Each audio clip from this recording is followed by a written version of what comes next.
tu bois son dit à tout. Hey, what's going on there, jerk faces? It's your boy Andy, and you're watching Nocturnal Transmission, brought to you by the Circle of Jerks podcast. Conversation you could be having during the day, but having at night. We're back with a new episode this week. What is it? A lot more information's come out regarding the whole Gina Carano Disney fiasco. So we will be giving our takes on that. As well as our weekly movie review, and sadly to say, this is the very last review under the Tasty Slice theme for this month. So yeah, it's a little sorry to bit. see you go, but it's been fun. But we could still probably keep up the Tasty Slice thing. We'll come around. We'll come back around. Or at least because I don't know if you guys been if you followed us on our social media, particularly Instagram, where every week we've been putting up the Tasty Slice, the inspirational Tasty Slice for the movie reviews. But I don't know, maybe we can keep that going in some form. I'm pretty sure we can pick that up in maybe another month, during one of our other. Oh no, I just meant posting Tasty Slice, having the kind of like the Playmate of the month, like the Tasty Slice of the month, and we could continue to post up pictures there. With our seal of approval on the post. I'm sure we have our movies throughout the themes that we have going on that we can there's going to be a Tasty Slice out of there. There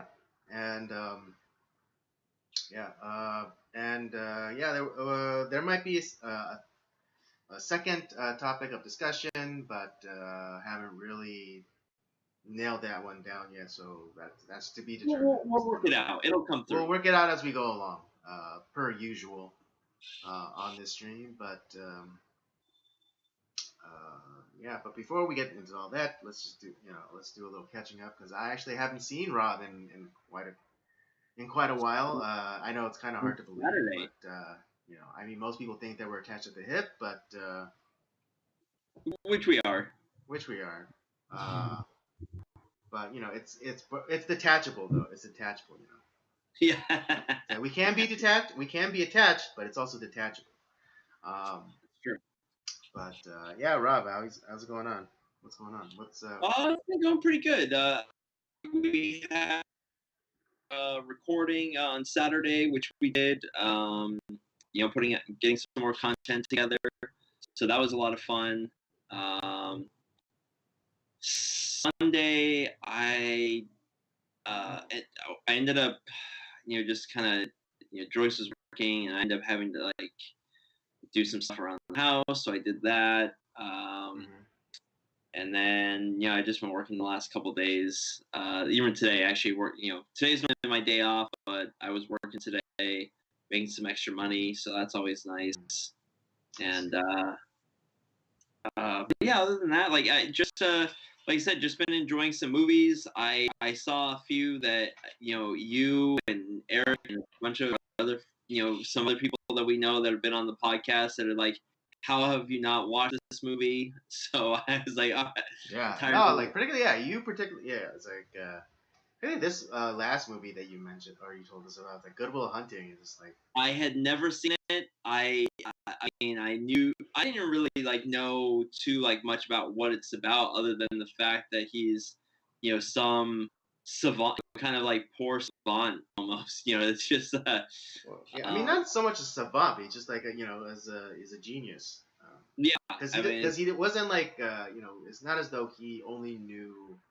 Because I don't know, maybe the notion of a savant is my notions of a savant are highly informed by the movie Rain Man, because I was just gonna think it's because Dustin Hoffman portrays a savant, and who's also on the spectrum, I think, autism and but isn't that I maybe I misunderstood, I'll have to look that up again, that definition up, but I didn't think it was just specifically for people who were on the spectrum and like couldn't like. Right. Of course not. No. Of course.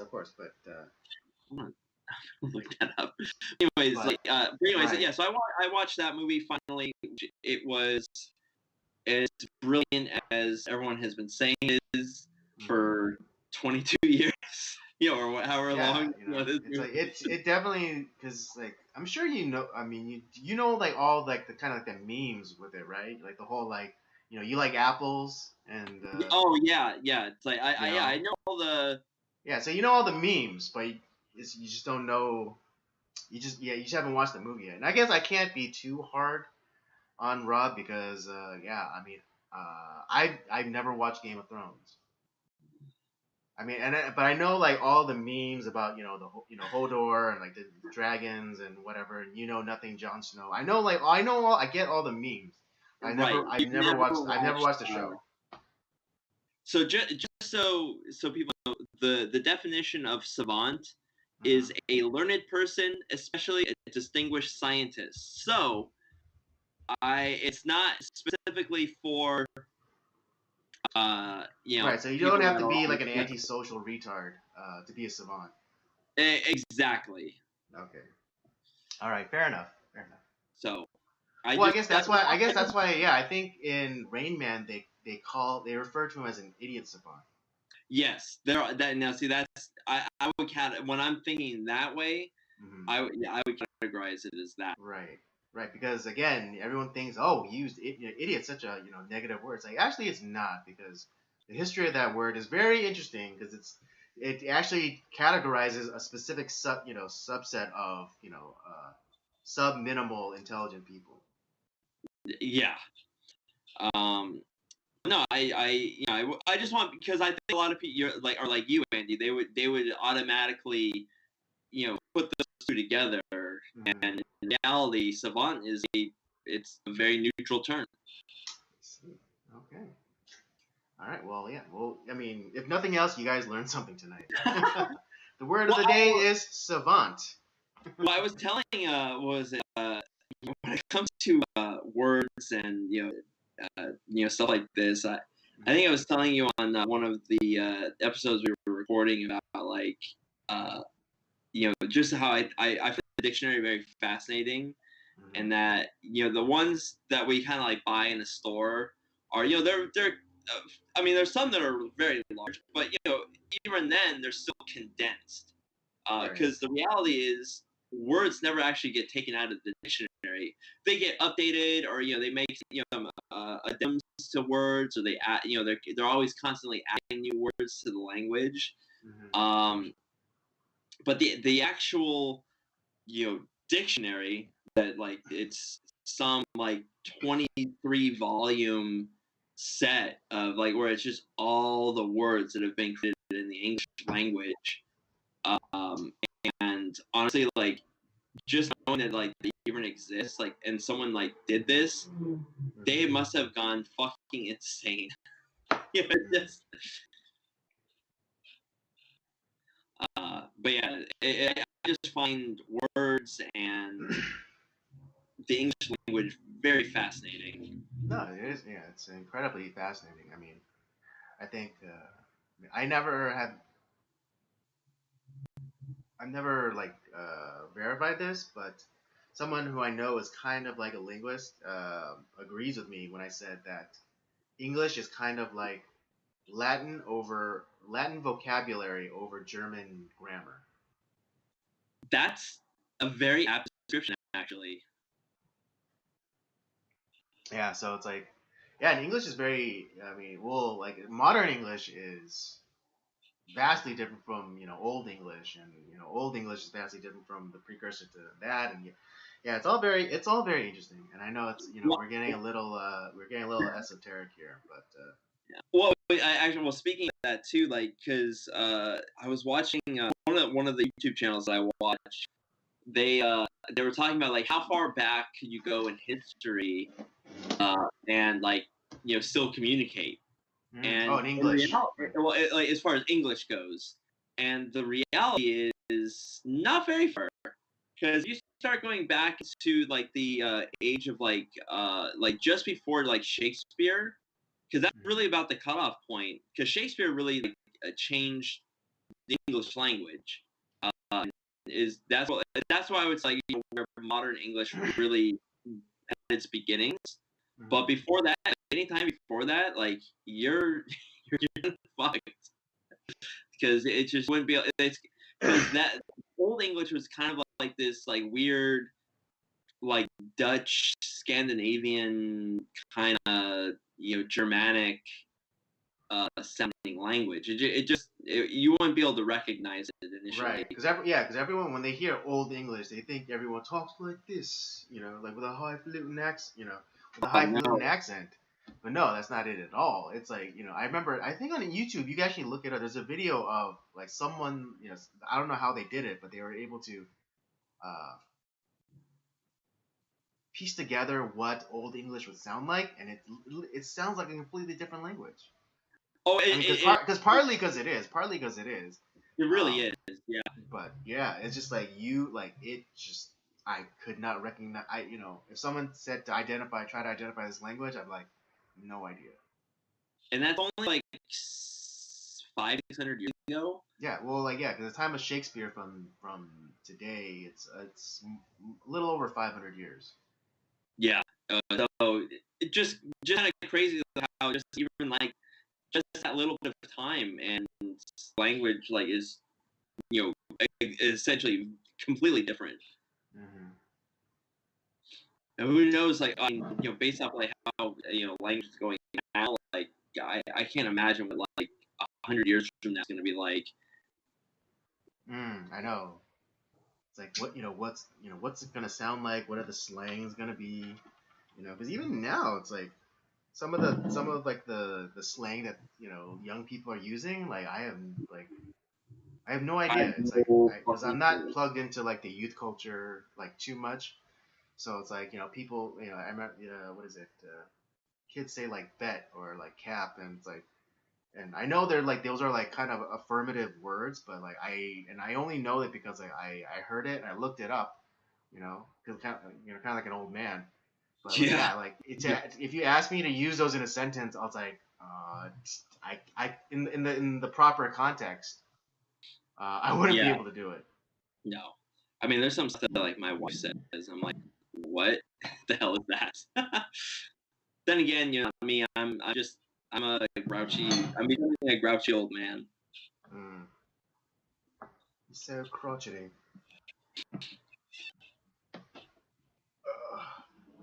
But why don't we get to some of our topics? Well, actually, really quickly, I wanted to touch what I did during what my weekend was like. Oh yeah. But, sorry, but it would have been really short, and it would have segued into what we were going to talk about very nicely. Oh, okay. Well, then let's do that. But yeah, no, why you jumping the gun here, son? We know that everything revolves around me, and I completely forgot that you had a weekend. Right, you're on the bubble, son. All right, you're this close from me to replacing you with some chesty lady. I'll have to ply you with whiskey or something.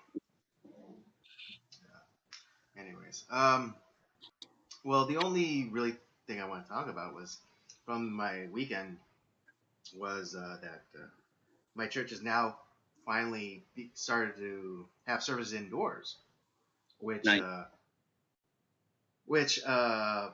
Came thanks to the Supreme Court, because they deemed church services not essential. It's about damn time. It's about damn time. And I know I've been kind of critical about the church's response, about them constantly bending to the knee of the government and things like that. Rightfully so. And rightfully so. But even meeting was kind of a miracle, because people, some other people that I talked to, it's like, yeah, my church isn't open yet, or when they hear that that I'm doing in-person services at church, and it's like, really, you are? So I have to give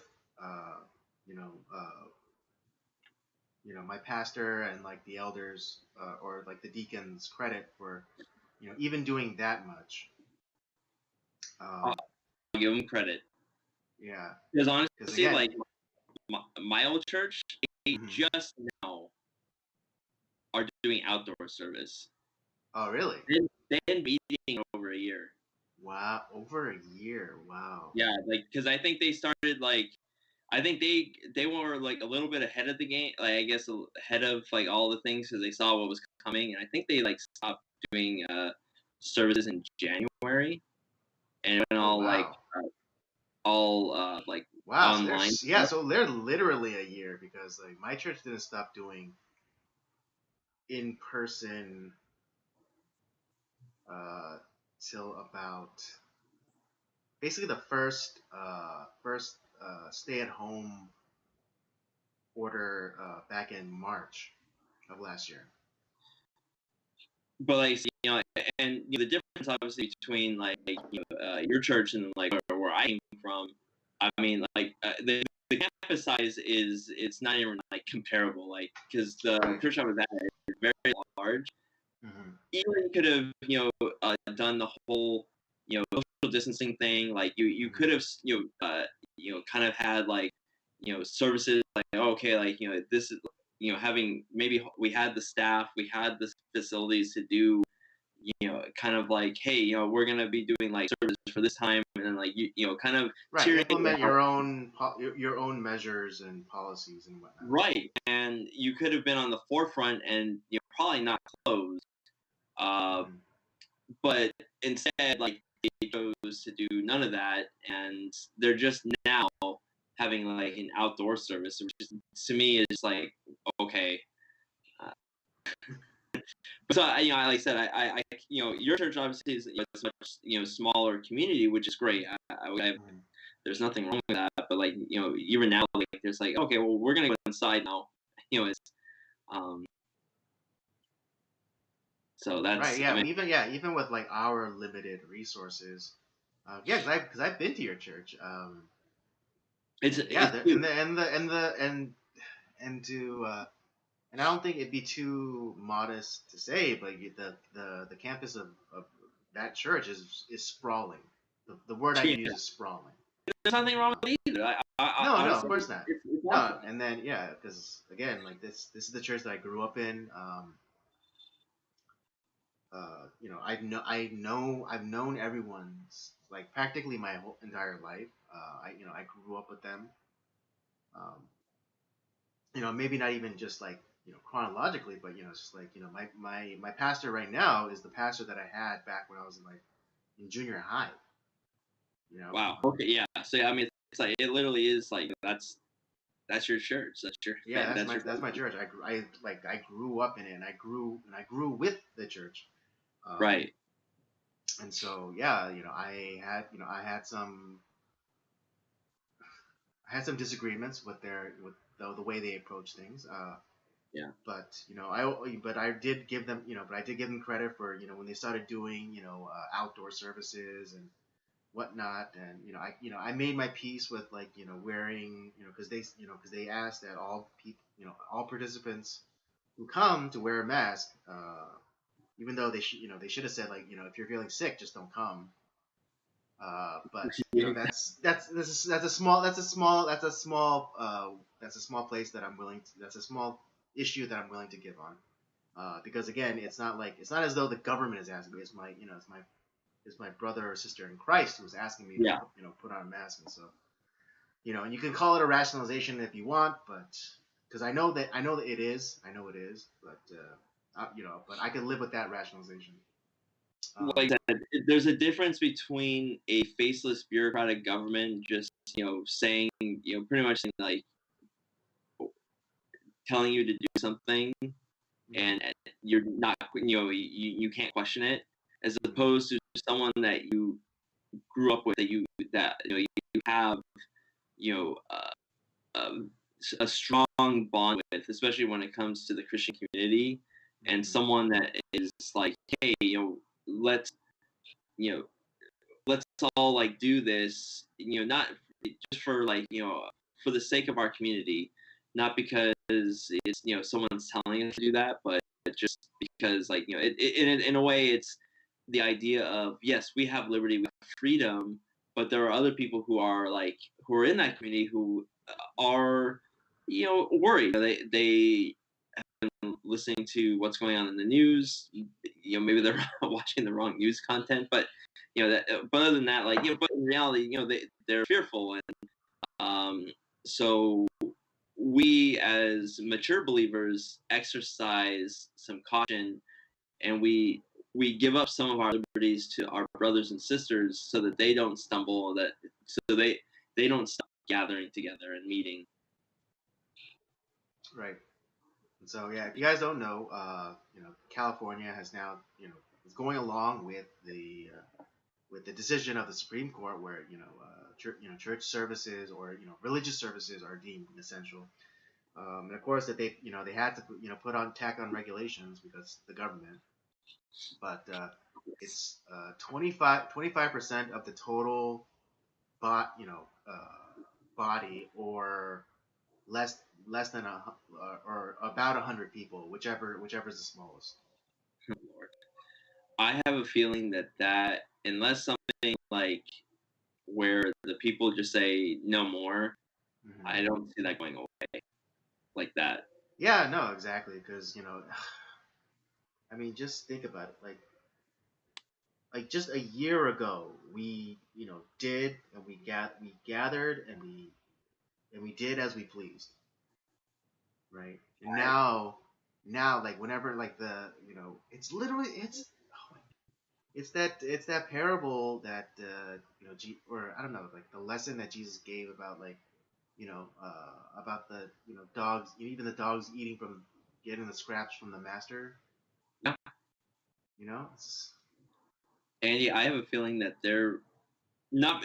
I'm not losing hope, but knowing just how listless that so many people are, it's there's a lot of people who are fed up, and I think we could do probably a lot more than we just need. We need to all just come together and say screw this and continue on. But I know that there's it's almost like I hate using this term, but it's almost like a glass ceiling that we just can't quite punch through.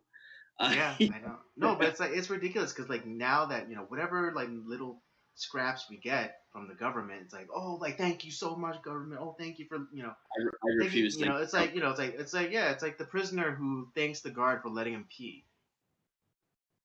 Speaking of I've been watching Cool Hand Luke. It's taking it off there, boss. It's it's kind of where Oh yeah, right, yeah. It's getting permission to even just take off the jacket or roll up the sleeve. Yeah, don't there, boss. Yeah. Yeah, no, I mean, yeah. So, yeah, I just wish we people would begin to believe their own eyes again. I'm not gonna. I mean, I don't want to out this person by name, but there's a sister that goes to our church, and she won't eat with the she won't eat unless it's outdoors or there's proper thorough ventilation of that enclosed area. Oh Lord. And I understand this and I understand this sister is concerned because she has had some health problems in the past. Okay, that I give a pass on that. Okay, if you don't have a good immune system and obviously a stiff breeze makes you sick, I get it. Right, but she does something even more dangerous, which than not wearing a mask or in a closed off space with a group of people, and that's drive her car. Oh, that's to get to church, because statistically she's more likely to get into a car accident than getting this supposed sickness. Well, like I said, I mean, you're preaching to the choir to me. Like I said, I get why, some people it's rough, especially when people but there's I don't know. It's just the whole thing is very frustrating because honestly, because well, really quickly, like what really is frustrating for me is that people like they don't believe their own eyes. They don't believe like their own experiences. They believe whatever they're told on the nightly news. About like this many people died. This oh look at this big number. Isn't it so big in your face? Isn't it so big in your face? Look at this big number. But they don't, but they can't, but they don't trust their own eyes because they don't, because if it was if we were seeing people like just dropping dead in the street, if refrigerated trucks had to like come through neighborhoods and like a guy had to go on the bullhorns like oh all right bring out your dead, that'd be one thing, but that's not what's happening here. Yeah, that's and that's what's so frustrating for me. It's like people like they don't want to believe their own eyes. Like they don't, and like the news coverage is so awful because this is CNN and Fox News and all these people that all these like legacy media guys that do this, and instead of comparing it to like other past like diseases that have been like because if you really look back at the numbers, swine flu was actually much more dangerous and a lot more people died. And then in 2 years ago there was a tuberculosis outbreak that killed 1.5 million people. Yeah. 1.5 million. No, there's no mask mandates. There's no social distancing orders. There's no lockdowns. No, I know. And tuberculosis is like really bad. Very bad, yeah. And instead of comparing it to stuff like that, they constantly keep comparing it's like more people have died of COVID than like, dead. Look at all those deaths. They keep comparing it to war deaths. It's like that is just evil. And that's why that's exactly the right word. Thank you for not nerfing the severity of it. It's evil because you're keeping people who are for better or for worse that trust these news sources which have proven time and time again to be very trustworthy, but you are keeping people in fear. And I've said this numerous times. They're not your friend. They're not like they're not like your trusted like aunt or uncle that are like want to protect you and like we have the answers. Yeah, we're gonna help you through this. No, they want to keep you in fear, but like, they want to give you just enough. And it's like you keep watching us. We'll give you the answers. We'll keep you updated on what's going on. And reality is that they're just creating this sensationalism, and it has created this mass panic, mass fear that is truly evil. And the people that like see through that see through the spell are vilified and just are sent into the memory. They're trying to send it into the memory hole. Absolutely. But like I said, I've been watching a lot of. I love my auto racing, and I've been watching a bunch of classic races. And it's like I'm never gonna be in a grandstand with 150,000 people again. It's never gonna happen unless something like drastically changes and people just worrying and start living their lives again and enjoying the things that they used to enjoy. We're never gonna see that again. I mean, movie theaters are actually like gone. I don't think that's ever coming back. The restaurant industry is already like essentially like so many restaurants are on the outs. Even like, I try to go to some of like my local spots I love because I want them to have business, but if I had unlimited resources, I would keep them afloat. And then like I said, sporting events, like I don't see any time where a baseball stadium or a racetrack or a football stadium is ever going to be full again. No, absolutely not. Yeah, at least as if things go the way that they're progressing, then at least not in our lifetimes. I mean, if it's, we're probably gonna be old men by the time it happens, Andy. Mm-hmm. As long as if things progress as they are going, let's clarify with that, because let's not be doomsayers here. But just if things progress the way that they're going right now, then yes, me and Rob, we do not envision a time where it'll be a benefit to us for when things start to open again. So a crowd, a packed baseball arena, no. Sitting down in a completely at capacity movie theater, no. But if things start to change, if people just decide like, okay, that's enough, we've had enough, and decided for themselves that they're no longer gonna follow these, because again, it's not as though the government is forcing this on anybody. The government is just saying, okay, do this, and then people are okay. It's tyranny by consent. We're being tyrannically ruled because we are just going along with it. If we decided that we weren't going to follow it, then it would stop. Because right now they're showing like, because like the government needs to be seen to be doing something. They cannot be seen, or they cannot be perceived as not doing something in the eyes of people. Or they'll finally, there are people who actually realize that the government actually doesn't do anything. And so that's why they implement these these unconstitutional mandates. I mean, all you have to do is say no.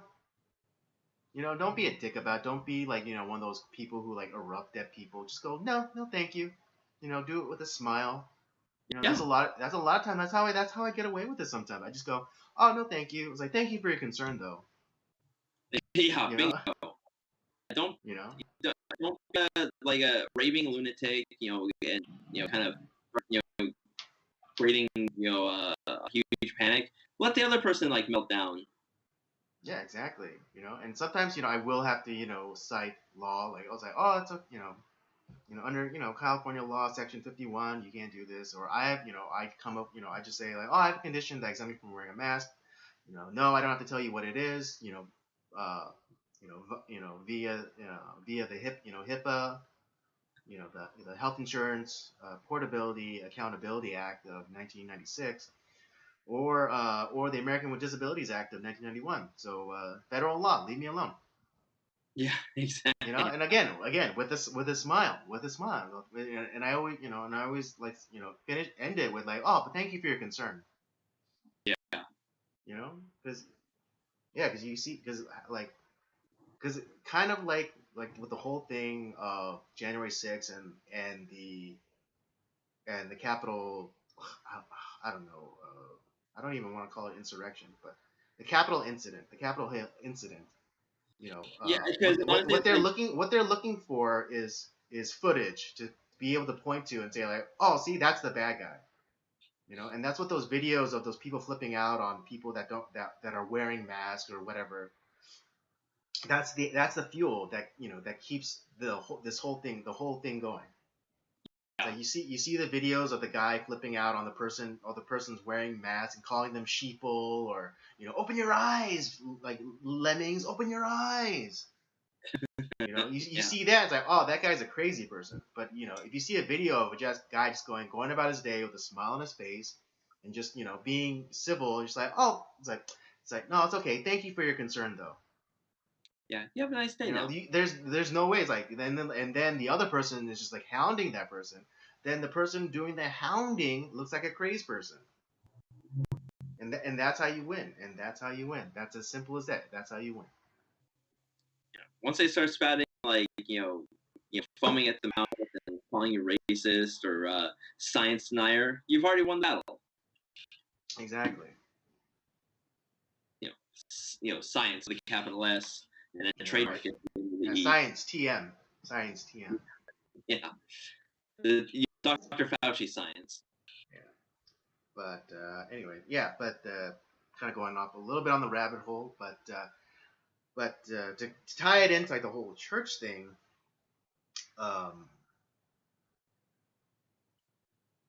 is the recent happening or the recent revelations, or somewhat revelations about the whole Gina Carano situation. Yeah, well, it's more because obviously like that news kind of broke last.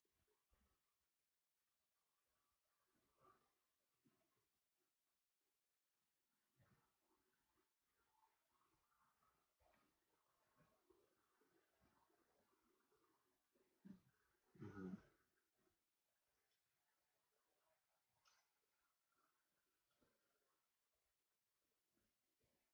Mm-hmm.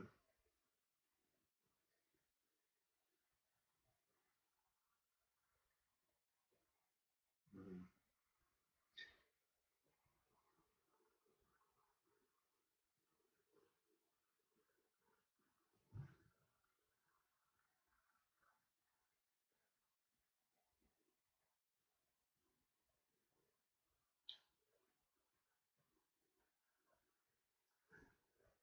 Yeah.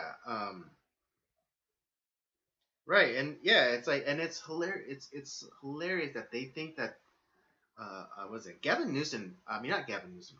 Gavin McInnes pointing this out like a couple of years ago, where he said that the left is trying to be the counterculture and the main culture simultaneously. It's like it can't work. It's like that's why you have like even now like where the left is seemingly eating itself.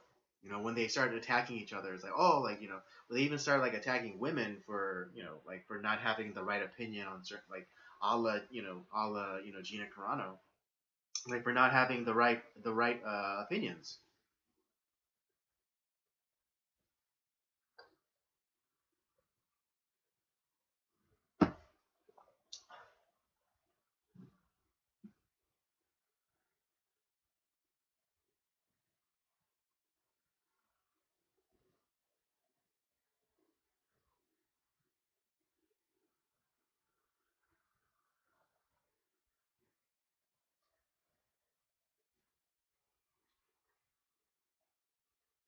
Right. She like I mean she takes a firm stand on things, but she's very like listen to this and consider. That I mean that's the spirit that's the spirit that I'm getting. It's like listen to what I'm saying and consider. Hmm. Yeah, no, absolutely.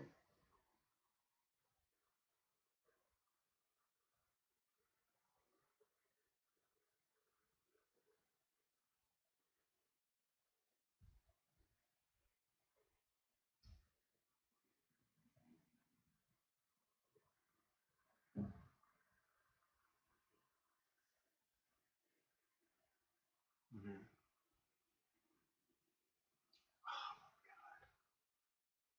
On it, they have this Twitter mom trying to go after her, and that's honestly it's the same thing as these face companies. They're all the same thing. Twitter mob, the Oh my god, I'm so sorry, Rob.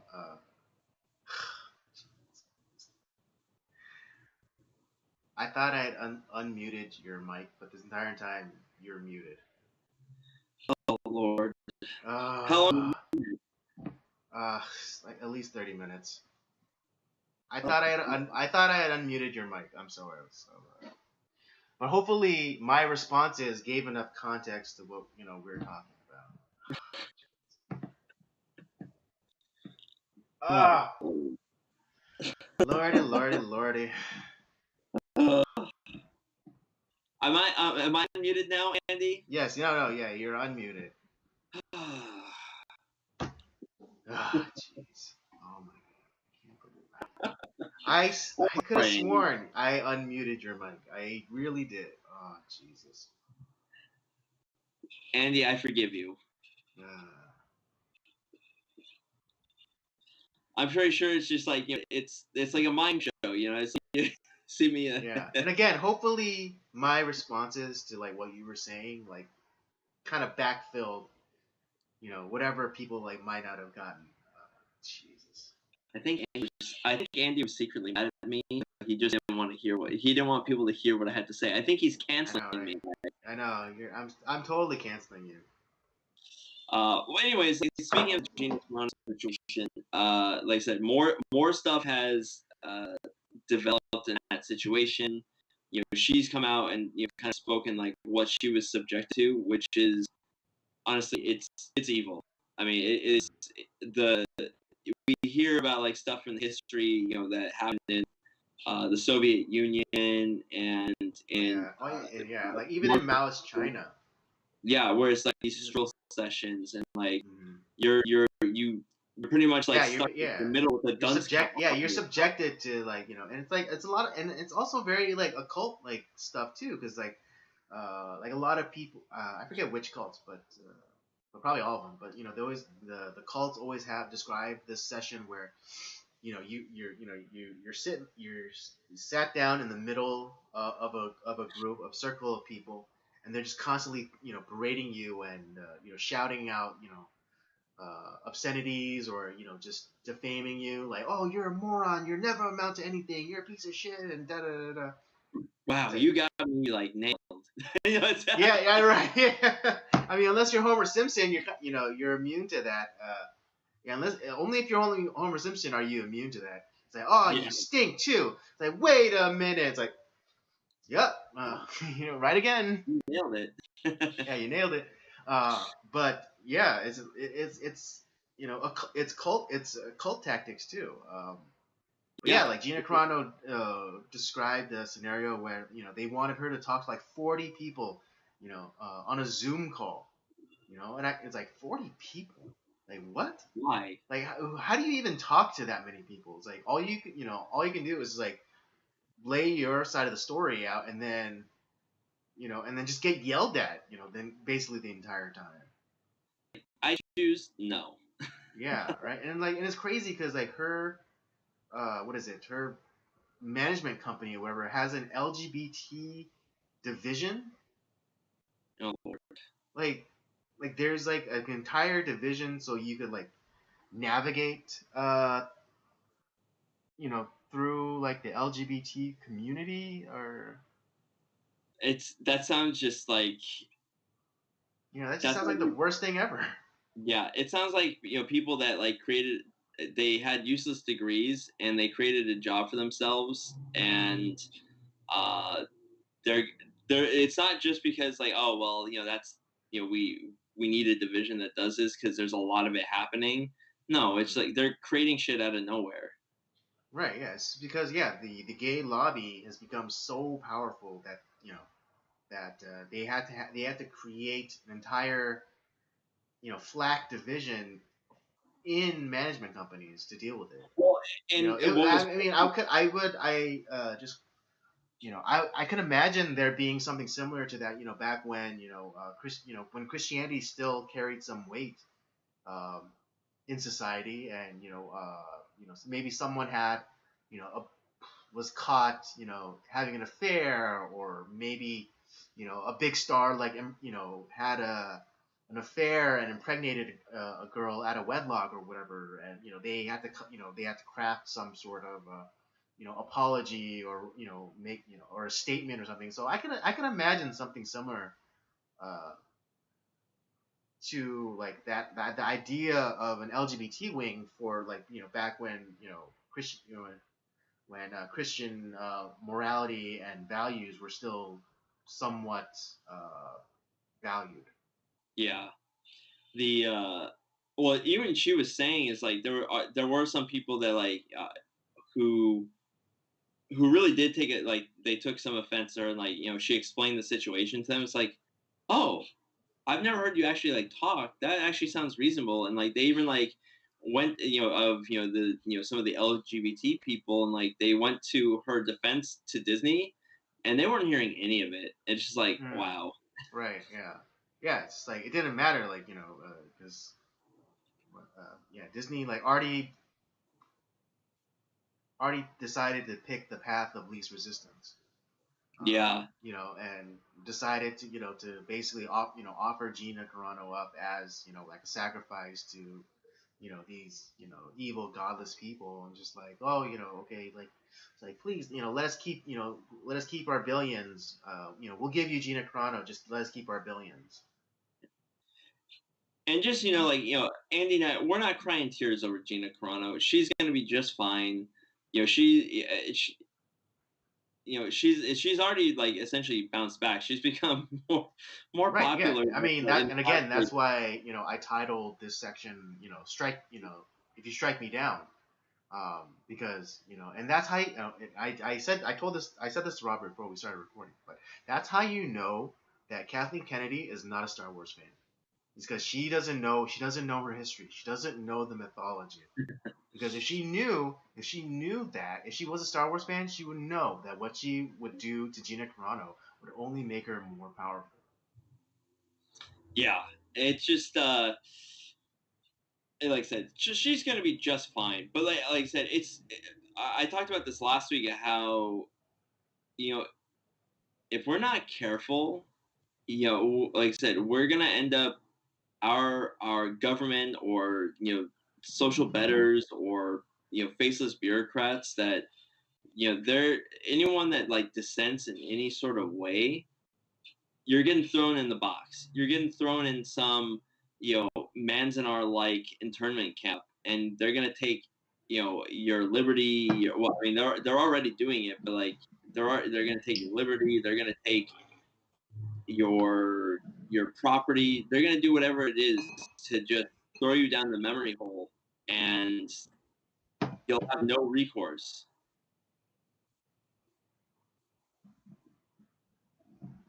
Right. Yeah. I mean, we talked about it before. Because like the whole idea of like Nazis, it's kind of a moot point, because I'm tired of it. Well, yeah, but it's also a moot point to say like, oh, this could happen in America. It was like it already happened. It happened to the Japanese. It happened in the 40s. It happened under a very progressive Democrat president. Franklin Delano Roosevelt. Well, up until Joe Biden, the most progressive president, according to Sanders. It just yeah. So let's stop kidding ourselves and saying that it can never that we can't let it happen here, because it's already happened here in America. And just so you guys know, no, it was not Japanese nationals that were visiting America. No, it wasn't. Yeah, it wasn't. Yeah. It wasn't illegal immigrants. No, these were American citizens that just happened to be their ancestry was from Japan or Korea or China. Didn't matter. They were American citizens, and they were, just because they were looked a certain way, they were imprisoned, and they lost everything. With no evidence linking them to being sympathetic to like the Japanese Empire, or having anti-American sentiments or ideas, like just because they looked a certain way. That's all it was. That's all it took. And let's not kid ourselves into thinking that they only rounded up it's just the Japanese people. No, they rounded it. Let's be real. They rounded up everyone that had slanted eyes. Yeah. Right? So that includes Chinese, Japanese, Koreans. Any other such Asian person that was living in the States, and it wasn't just in California. It was nationwide. Yeah, it's really awful. Yeah, so let's not kid ourselves that we're so much better than Nazi Germany, because we never exterminated anyone. It's like, yeah, but we did trounce upon this, uh, the social rights and the liberties of American citizens. We essentially threw out the Constitution. Yeah, for that. I mean, yeah, it's like so. Yeah, so don't like let's not pretend that our shit don't stink. Yeah. The other thing too is like, because the left also likes to use this. This is like one of their, kind of talking points. Like where it's like, oh, this is. They talk about how like conservatives are essentially it's like they're like it's like McCarthyism and all this stuff. It's like, well, here's the thing is like McCarthy was honestly like he didn't go hard enough. He was more right than people realize. Like there were actual like people that were in the government and all these organizations that he knew were there, and uh, they pretty much like vilified that guy. I think I forgot how he died, but it was pretty. He was vilified, and yeah, Precisely right. and they threw him down the memory hole too. Like, and they just made. I mean, when you think about McCarthy, you think like, oh, this is awful. The government is targeting people, and it's like, no, it wasn't targeting out of like nowhere. It wasn't he wasn't making shit up. He had evidence. Right. Oh God, what was I gonna say? I lost my train of thought. Oh no, yeah, but it's essentially known that this is true, because they always talk. What do they always talk about? The long march through the institutions. Yeah. And that and this is like fairly more or less admitted to. It's like look at all these people who are now like in these institutions who are kind of openly coming out and saying that, yeah, like I'm like the BLM like founders, like, oh yeah, we're trained Marxists. Right. Well, I mean, and if we think that this is something new, it's really not, because you look back, even in like I think it was like in the 20s or 30s, where you had that infamous journalist who was saying, "It's like I've been to the Soviet Union or I've seen Utopia and it works." It's like you're talking about the Soviet Union, and it's like this has been happening from way back when, where the media like is Oh right, bootlicking. yeah, and I mean, yeah, and like even like they were co-signing on it from the very beginning, like referring to Joseph Stalin as Uncle Joe. I God, know, yeah, and nerfing the edges, as it were. The media has been doing this since the very beginning. a man who killed tenfold what Adolf Hitler did. Mao, same thing. All these horrible, horrible men that just you know the life of the people that in those countries meant nothing to them. No, yeah, like yeah, people think that Stalin was being, what is it? What's that word I'm looking for? People think that Stalin was actually gave a shit when he gave that when that quote that says like, oh, you know uh, one death is a tragedy, but a million is a statistic. He was Yeah, stating a he was cold heartedly stating a fact. He's like saying I can get away with it because one murder or one death is a tragedy, but a million is a statistic. yeah, That's what and that meant. That's what he was referring to. Not like, oh, it's like, oh no, so we have to focus on this one. Or like people focus too many on like all the killings. Like we have to focus on the one. It's like no, that's not what he's saying. He's saying that's how I get away with murder is because if I kill one person, yeah, tragedy. If I kill a million people, statistics. I mean, there was something I was watching about like one of the kind of like one of like the prisons that what it was worse than like Siberia and like some of the prisons that they had there. Mm-hmm. It was this island that was in this frozen wasteland Oh yeah, that the gulags. they called it Cannibal Island, and essentially they threw these prisoners there that like instead of just killing them, they allowed them to starve to death, and they would end up having those people like fight each other and eat each other to survive. It's fucking horrific. Mm-hmm. And the thing, I mean, do I think that this is going to happen in the next like 5 to 10 years? No, but like all this is like very possible if nothing changes. If we keep going in this trajectory, we're just gonna be like that famous photograph where Stalin wiped out like someone that he had taken out because he one of his former friends. That's what's gonna happen. Yeah. Books are gonna be books are gonna be burned. Things are gonna be wiped. Everything's just gonna be just this massless. It's like the arrogance of it all, like whether it's like personal or chronological arrogance, when they say, oh, like real communism, like, oh, the reason why the USSR failed is because that wasn't real communism, or the reason why the reason why China's failing is because that's not real communism, or that's not real socialism, like what Hitler tried to enact. It's like, no, it's like it's like kind of like the arrogance of like, oh, like we'll get it right. It's like, no. Like in all those cases, communism, socialism, they were done exactly to how they were prescribed. Yep. It is a evil ideology. Mm-hmm. Right, and it's because it's constantly shifting the responsibility.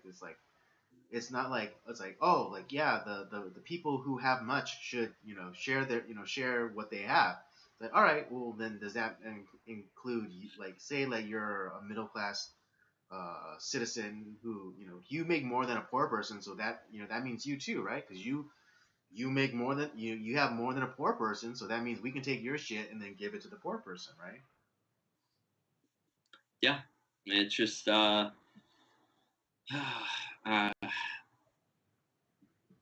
knowing like like I said, I don't know if it's gonna happen in our lifetime, Andy, but man, there's a lot of things that are, if we're not careful, it's just everything that makes this country a great place is gonna disappear. Mm-hmm. Yeah, and there's like there's it's like that one Cuban like entrepreneur. He during the RNC, he recounts like his father's own journey from like going from Spain, that went the socialism route, and then who his father escaped to Cuba, and then they too went the socialism route, and then they escaped to America where they were allowed to flourish. Yeah. And and then that guy's father told them, don't ever let socialism come here, because there's no other United States, there's no other place to go, Right. after America. That's well. That's why do you think like Florida like was a went for Trump, because they all know it's like Yeah, that like all the Cubans, all the Cuban votes, all the Latin people voted for Trump because they saw the writing on the wall. It's like we cannot let Joe Biden in. We cannot allow it. Like we cannot allow socialism to gain one more toe in this country. yeah. I mean it's just it's not.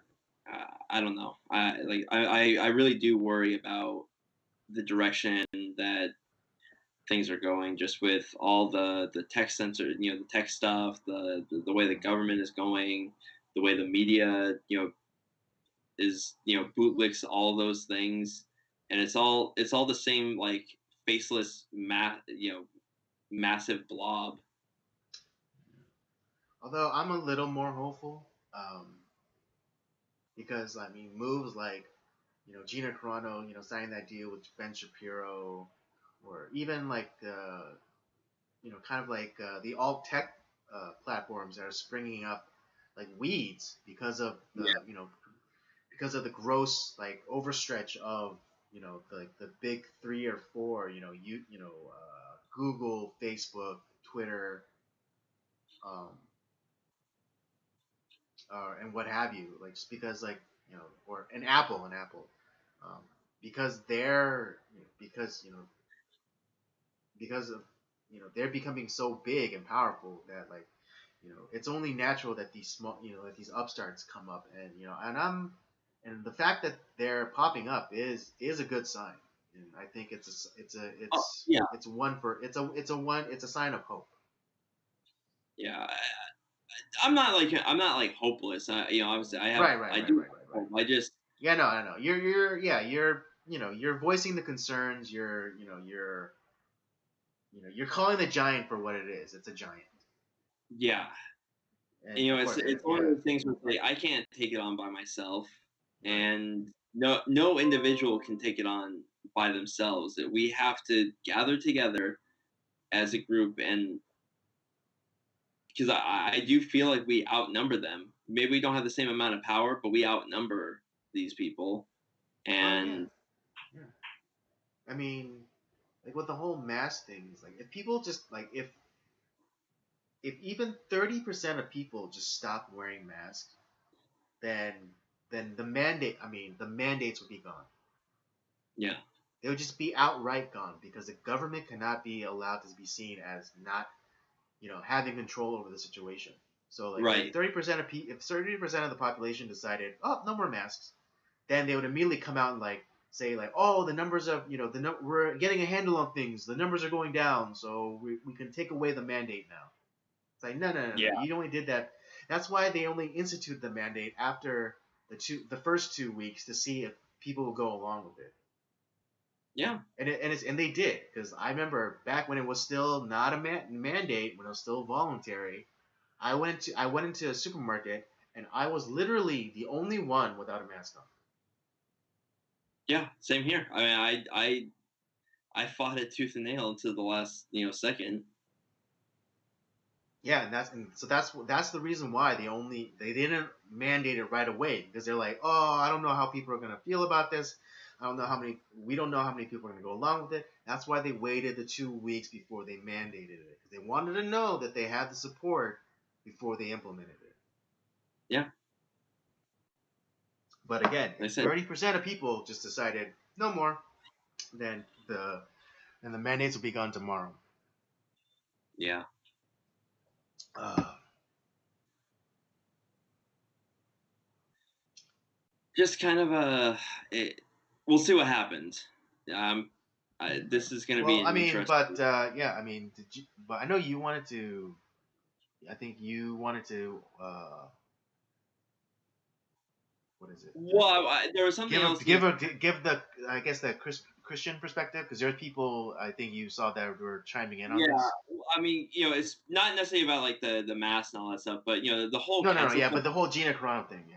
But I mean, but speaking more to like the cancel culture stuff, and Mm, uh, like a lot of these quote unquote prominent like Christians who have a lot of clout, or for whatever reason have a bunch of clout that some deserve, some not really deserved. Um, and they're talking about the cancel culture stuff and how we just need to be cancel culture is bad, but it really speaks to like about how like we shouldn't condone racism. It's like no one no one's condoning racism. No one likes in this country. No one likes that here. Like literally no one. Like outside of maybe like some I mean no I'm some there are people that are racist. That's always going to be that way. It's right, just it is. But as far as like the mass, the majority of people right. are not racist at all. Sometimes they might be ignorant, like especially if they've only grown up with like a certain people group. Like I've known people who were grew up in some like podunk town in like Montana, and all they've ever seen is like white people, and it wasn't because they were racist, but like they saw a black person for the first time and like, whoa, that's different. Like they weren't sure what to do with it just because like they literally had never seen like a black person or an Asian person ever. Where obviously someone in my shoes, I've lived in Southern California my entire life, and honestly, like, it's rare when I meet a lot of white people. It's a little weird. Right. Um, Yeah. No. What is it? A buddy of mine. Well, I think they're married now, but when his girlfriend was going to farm school in Wyoming, and he's a Korean guy, and his girlfriend was a Korean guy or a Korean girl. I'm sorry. But yeah, like he went to go visit her in Wyoming, and he made a stop at like this diner, and all eyes were on him. yeah, because it's not because they're like, get out of here, weirdo. No, it's not Right. that. It's just because, like, oh, this is different. Right. I guarantee, like, no one had seen anyone like him ever. Right. Yeah. Exactly. It's like you can't help where people are from, or what experiences they have or don't have. Um, and that's why I'm so against, like, identity politics, because I'm the minority's minority. Yeah, Because one, I'm Asian, which is already the smallest minority group in this country. And also, I have a disability or perceived disability. So, that's why I say I'm the minority's minority. if I touch you, do my hands melt? No, but your dick shrivels. Your dick Oh, shrivels. damn. Um, but yeah, that's why I'm against it, because where's my representation? There'll never be my representation, because, like, if you get an Asian guy, like, oh well, he's not disabled, so he can't possibly represent me. Or if you get a disabled person, it's like, oh well, and they're not Asian, it's like, oh well, they're disabled, but they're not Asian, so they can't possibly represent me.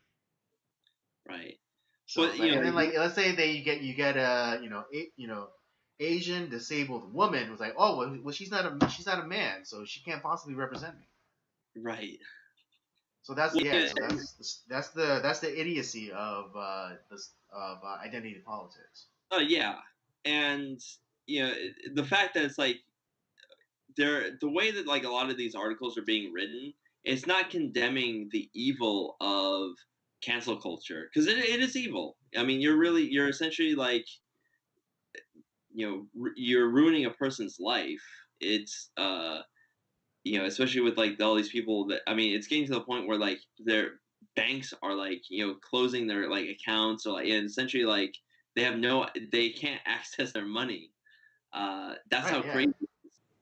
Yeah. Well, like, yeah, and I mean, just a quick aside, but that's kind of like the tactic that Biden is doing with, like, him trying to go after gun manufacturers, where, like, Yeah, the banks are now even questioning whether or not they want to do business with gun manufacturers. that's insane. Yeah. Uh, but like I said, that's uh, the fact that, like, no, none of these, like, Christian leaders are condemning it for the evil it is. It's one of those things where it's like, well, but it speaks to a larger truth that racism is bad, and this is bad, and we shouldn't really do that thing, and we should be nice. And I was like, no, like, you have it all wrong. Like, you have you're either, like, have no backbone, or you're completely, like, ignorant of the situation, or honestly you're just a terrible, like, Christian leader who's leading your flock down the wrong road, once again. Right. Because cause I don't know why they. Perhaps it's their own arrogance thinking that they won't come for them. You know, if they, if we, because, like, oh well, we're the church. We, of course, we're not for evil. It's like people are people are going after Christianity, like, no, like uh, like it's going out of style. It's the Christian church is, like, constantly being unearthed, attacked, constantly being picked apart. For being backwards, or I was like, oh, you have to have, like, for not upholding things that go against the tenets of our beliefs. Right. Well, I mean, like, forget, like, all the the evils of like anti-Semitism and either like other like religious groups that sometimes get targeted in a bad way. Mhm. Uh, Worldwide, what religious group gets killed more than I mean it's more What's of the most persecuted? Yeah, it's Christians. yeah, more Christians have been killed in like the 20th century alone. That like it's Hmm. the numbers would just make your Yeah, head spin. there have been, yeah, there in the last century there's more Christian martyrs than all the centuries preceding it. So, and I'm not calling out like by name these Christian leaders, but anyone that like who anyone in the Christian community that knows these guys knows these names, and it's just like, and they constantly get like quoted and all this stuff, and it's like they don't deserve it because they're Right. useless. Yeah, because they're they're trying.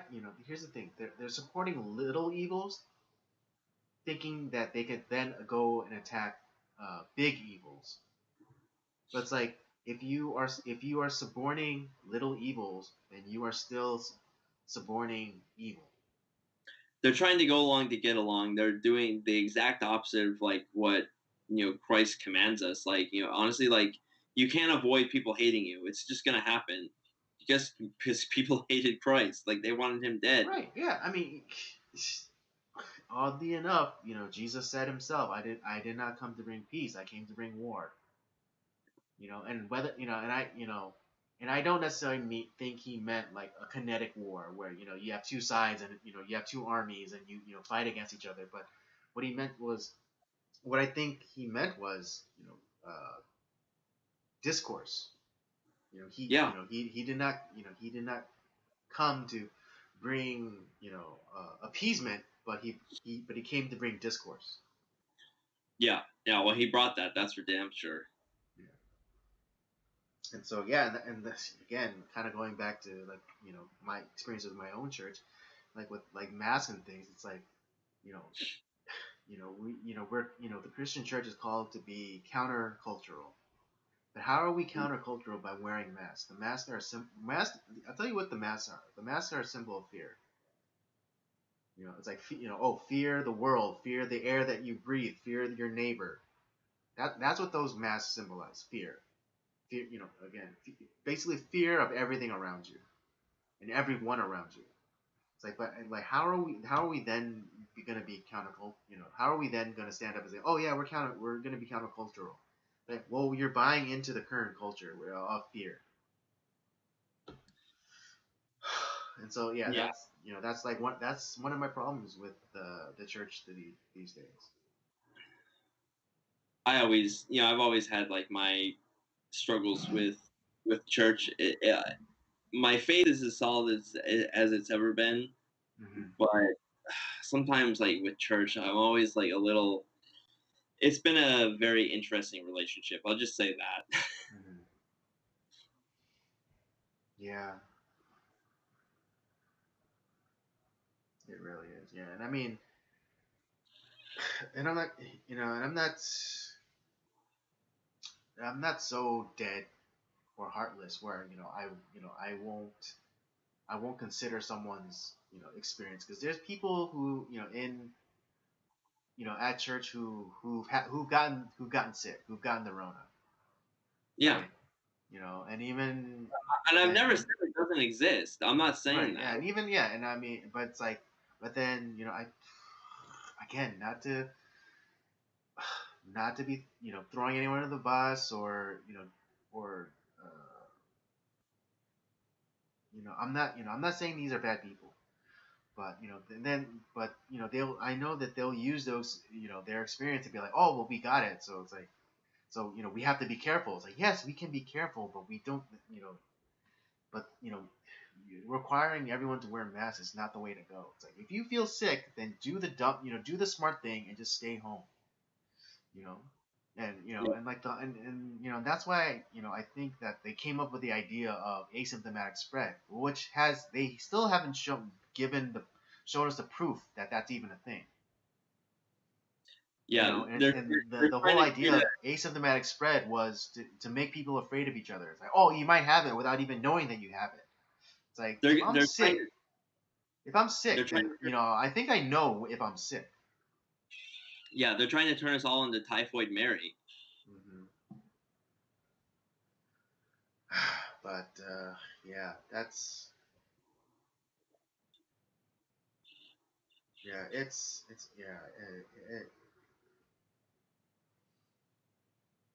you know, it's a struggle, and and I'm thankful that God calls us to struggle with Him. You know, Yeah, to work it out, uh, to wrestle with these concepts, so that we can either best them, or they best us, and or we submit the concept, or we submit to the concept. And that's what yeah, I appreciate so much about our faith, is that that there's room enough for that, and that there's that room for the struggle, and not like the struggle sessions that we described earlier, but uh-huh. a personal struggle.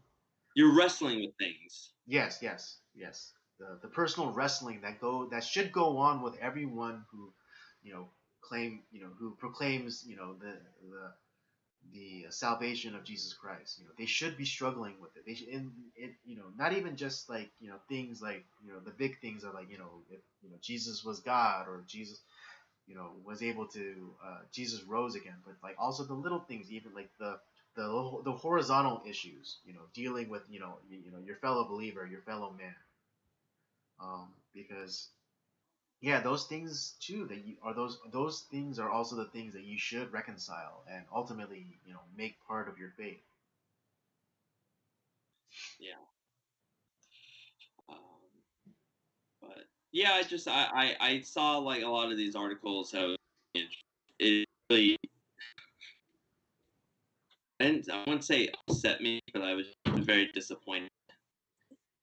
Yeah, yeah, I feel I haven't read them, but yeah, but if they're like the articles that I've read in the past, leading up, talking about race relations, and other things that um, that the church should like either have a handle on, or either stay out stay out of completely. Um, Yeah, it's it's I should be in I should be in the WWE for all the wrestling that I've been doing this past year. it's been a rough year. Yeah, it really Just has. yeah, uh, for many reasons. Just it has been not necessarily, like I said, it's not been a struggle with my faith. It's just No, yeah, again, yeah, it's been a my struggle with faith is solid. It's just yeah. it's been a struggle with a lot of fellow believers. Hmm. Not necessarily like the like lay people, but like definitely with leaders in the church who Hmm. some I used to like respect a lot, and they've I mean like they're human, they make mistakes or whatever, but there a lot of these guys really should know better. And if you like I said, you make a mistake like a couple times, it happens. Hey, I was thinking one thing and I was going down this path, and right, it's not right. But then honestly, there's a lot of times where when you try to follow that path of in the Gospel of Matthew, where it's about confronting sin. Hmm. And a lot of times, like I found, like a lot of these leaders, instead of just like saying, what, I see what you're saying, maybe you're right, or like at least like at least like yeah, I hear what you're saying. I'm considering it. Let me pray about this. No, instead, like they're almost like confrontational, and they double down, and it's like, wow, okay. Hmm. Hmm. And at that point, I'm just like, forget it. Yeah. All right. I hope I hope someone was able to get something from that. I know it was a bit esoteric, and a little self-indulgent on our parts to go into this subject, but this is our stream, so if you don't like it, go somewhere else.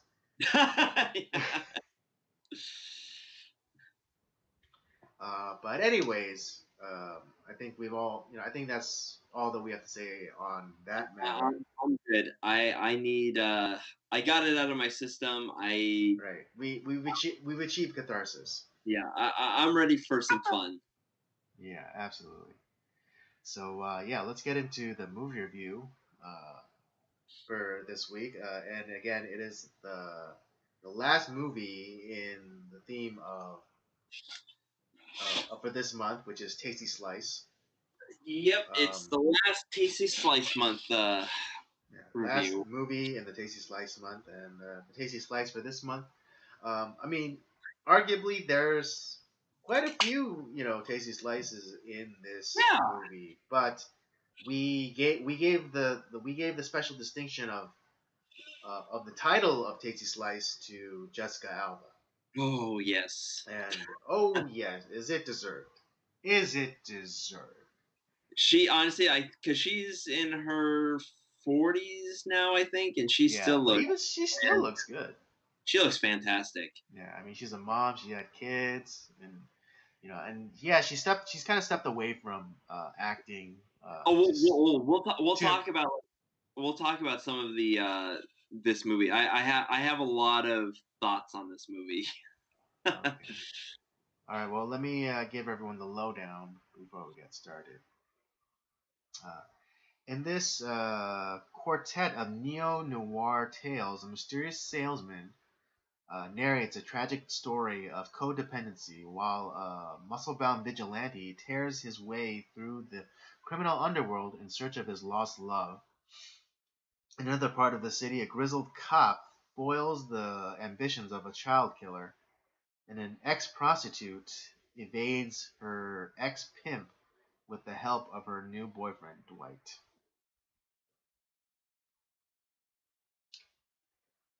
I don't know about you. I watched the unrated, recut, extended version, which actually I think it has like the way they arranged I mean, because they're all like little. I mean, the stories are all kind of connected in some way. But like they're all, it's like separate like vignettes that you're here, and one thing that I was remembering about this, because I watched this back in 2005 when it first came out. That was the last time I saw this, and I really liked it at the time. Watching it again now, it's not bad, but I was thinking, like, I was telling Andy how I don't know why I'm not liking this as much as I did. Now, I mean, visually, it looks really good. But there's just something about, like,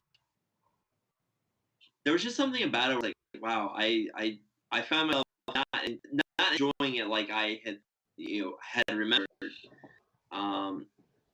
And yeah, it has like some big names. Obviously, it's got. Oh yeah, this is like a very star-studded movie. Well, you got Bruce Willis. Bruce Willis. You have your Michael Clark Duncan. I mean, she was still kind of coming up, but Rosario Dawson, Jessica Alba, of course. Mickey Rourke was in. Yeah, Elijah Wood.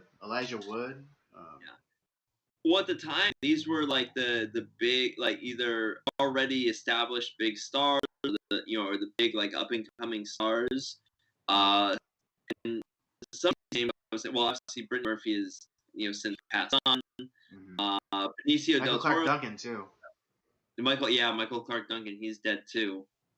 But a lot of these guys have. I mean, Rosario Dawson's actually started to be. She's been more prominent lately. Like she's been through a lot of the Marvel Netflix shows. She was actually a pretty big piece. And I would almost count that movie wise. So she's in a big role.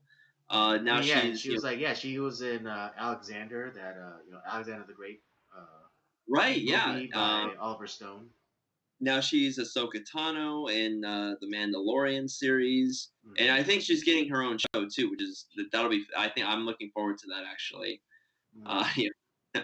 But yeah, you look at like some of these names that like Jessica Alba, like she's what was she started off like she was kind of like a up and comer. She did like the Fantastic Four films, which were